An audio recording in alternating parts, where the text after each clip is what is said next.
मी विचार केला की फणसाची साल 1.5 ते 2 इंच थिक असते आणि लेदरला जेवढं जास्त थिकनेस किंवा जेवढं जास्त स्ट्रेंथ आणि कुठल्याही फ्रूट वेस्टला तेवढी थिकनेस नाही.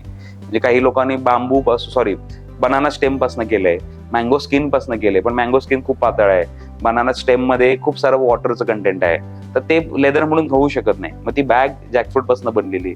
परत मग ते हे जो होल्डर आहे तो पण जॅकफ्रूट पासून बनलेला, पासपोर्ट होल्डर, म्हणजे मी त्यांना गिफ्ट केला. आणि सर्वात महत्वाचं म्हणजे साहेबांना, जसं साहेबांनी बारामतीमध्ये उसामध्ये असेल किंवा ओव्हरऑल AIचं जे आणलेलं आहे भारतात पहिल्यांदा, तर आम्ही पण तिथे टेक्नॉलॉजी नवीन वापर केला. म्हणजे माझा एक मित्र आहे गौरव सोमवंशी म्हणून, नवी मुंबईला त्याचं ऑफिस आहे इमरटेक इनोव्हेशन्स. सह्याद्री फार्म्स नाशिकसाठी पण त्यांनी ट्रेसेबिलिटी करणारा तो भारतातला टॉपमोस्ट आहे. आणि त्यांची जी कंपनी आहे ही बऱ्यापैकी ॲग्रिकल्चर ट्रेसेबिलिटीमध्ये करते.